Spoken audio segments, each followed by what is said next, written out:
Hey y'all, Austin here with Outer World Media. Welcome back to another video. This time we are talking Westerns, specifically Western movies. So for those of you who don't know, there's a boutique label out there called Kino Lorber. Essentially, they're kind of like Scream Factory and Arrow Video.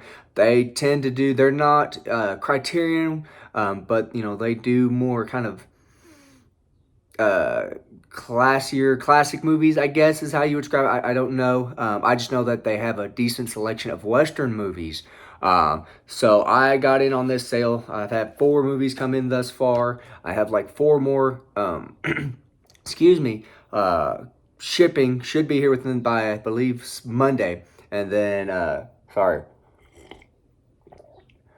haven't had any coffee yet this morning. I have like 5 more movies in my cart waiting on me to buy them. But I want to focus more on westerns. I've said it before, but I want to talk about western movies. And so I ordered one on a kind of a blind buy. I've heard about this movie. I've heard it referenced in my favorite movie of all time, which is Die Hard. So I figured, you know what?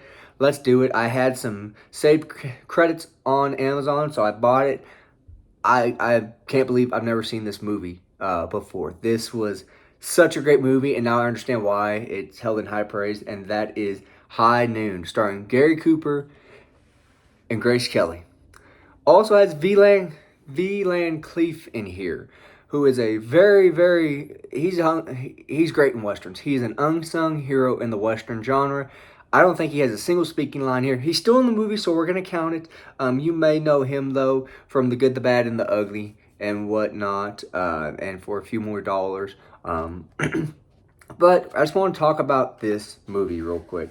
I'm gonna set the slipcover right here. Not the, I don't absolutely need slip covers, I will say, but it's really nice to get them. High Noon, what is this movie about? Well, this movie came out in 1952.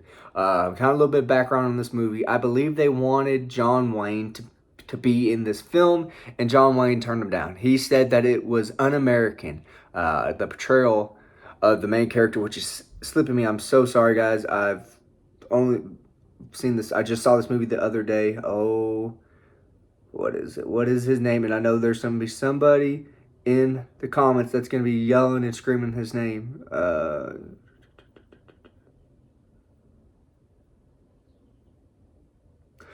Sorry, I can't figure out the name. I know Kane.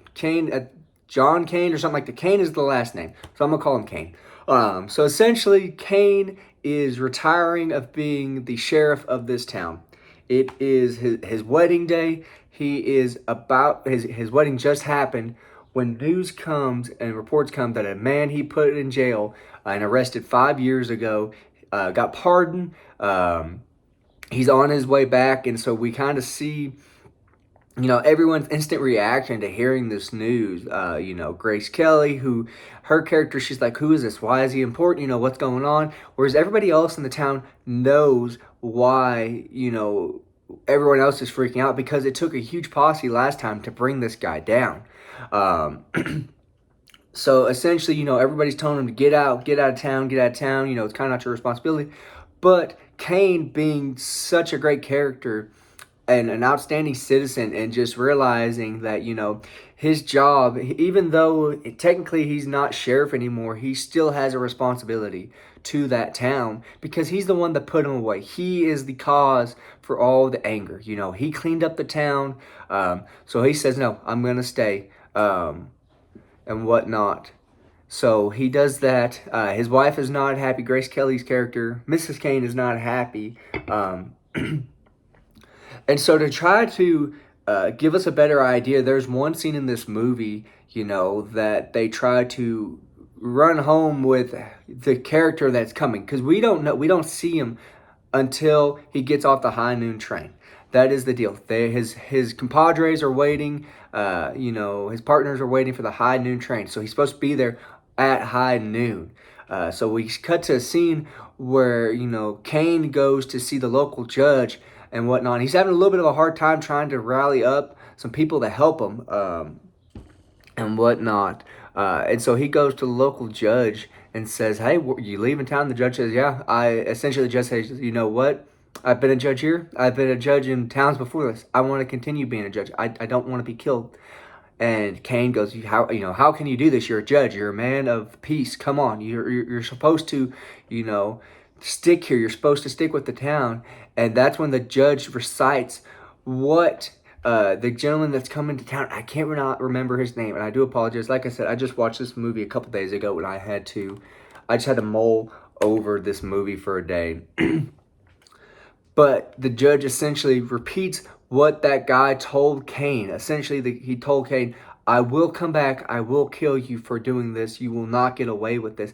And the score, the music that plays during that scene, it's very intense. And it really drives home the fact that this is a dangerous man. You know, that's one thing I really like about this movie. We don't see the head back. What is his name? I'm so sorry, guys, but essentially we don't see the head bad guy till like the last 20 minutes of this movie. But the entire time, as the tension is building throughout this movie, you as the audience start to feel uneasy, you know, about him and his showing up and whatnot. And another issue that Cain is having is nobody wants to back him up. You know, and it's not the way they set this up in this movie. It's not like the town just turned their back on Cain. No, the town has reasons because, you know, there's one scene in particular in this movie where he goes to the local church and essentially the preacher goes, you know, what are you doing here? You know, you're never here. And Cain admits, yeah, you know, I probably should have been a church going man, but you know what? I haven't, but I am here to ask for help. We've taken him down before. We can do it again. You know, who's with me? And you see this internal strife and struggle within this town because there's people that want to help him, but they realize that nobody really has the gumption to go through with it, or they realize, you know, there's not really anybody else, you know, that's gonna help. Excuse me here for a second.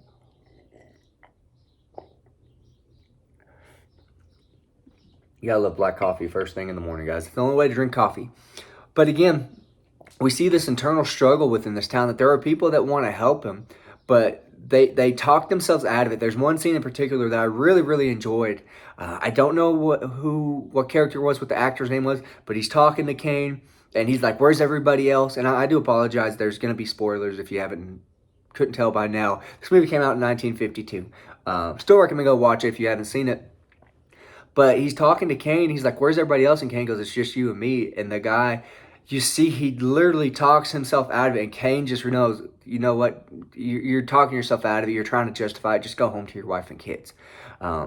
So again, this is such a great movie. You know, I saw a couple review videos about this and whatnot.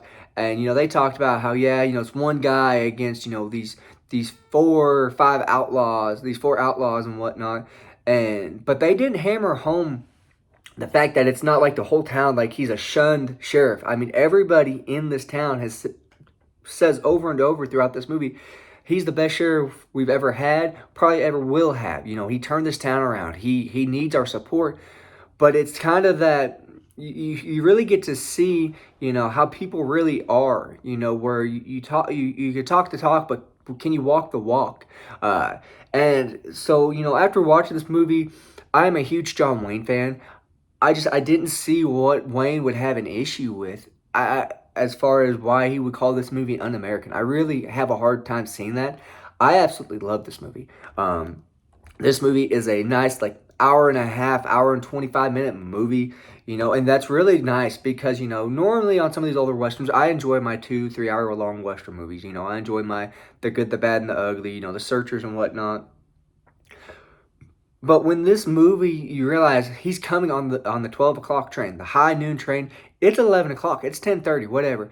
This movie lasts as long as what he would have for that guy to come on the train. Just a little bit longer, too. So it's kind of like a minute by minute. It's not like it's drug on. No, you really feel, you know, before you know, you're an hour into this movie and you're like, and you pause it. That's what I did. I paused it to get up to get something to eat. I was like, holy crap, wait a minute. It's been an hour. It was like 10 it was 10:45 when I start, you know, before the guy was supposed to come.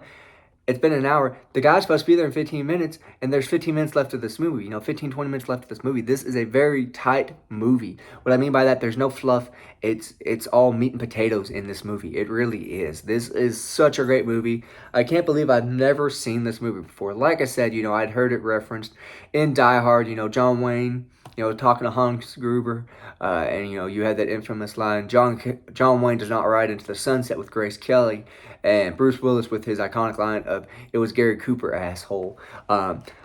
This is such a great Western. I'm sure, I think this won like a couple Academy Awards or Oscars.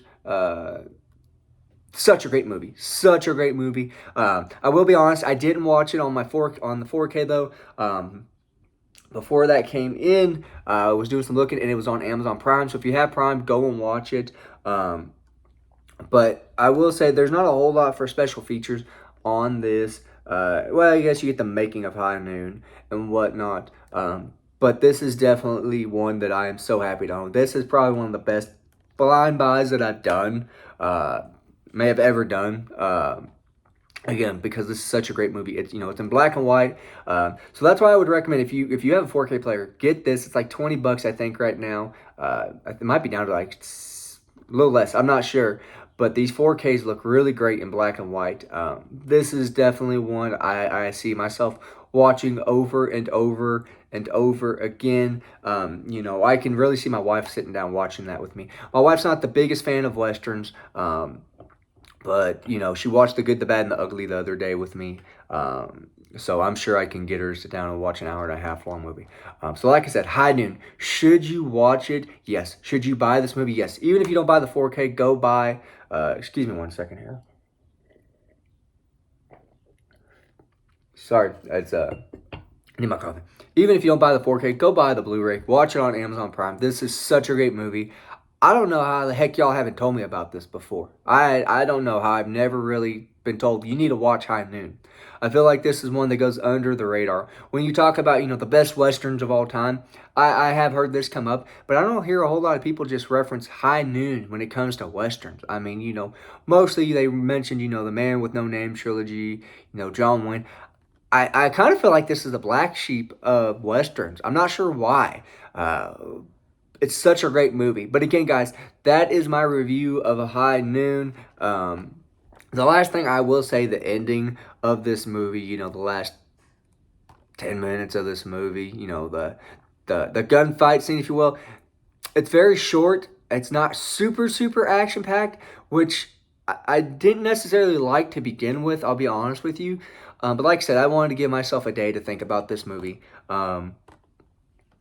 I will say, though, after thinking about it for a day, I kind of like it now that I think about it, because, I mean, that's how real life was, that's how real life was back in the West. You didn't have these infamous shootouts all the time, and I think that really suits this movie very well, especially when you had that kind of that cat and mouse game between Kane's characters and, the outlaws in this movie. But again, guys, that is my review of High Noon, starring Gary Cooper, Grace Kelly, and Lee Van Cleef. Again, I'm going to mention him. I'm going to do a video one day on all his movies that he's in. I want to collect his movies.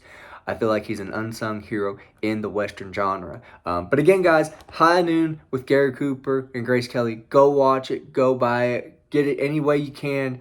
Such a great movie. Highly, highly recommend this. As always, I thank y'all for stopping by. Y'all have a good one.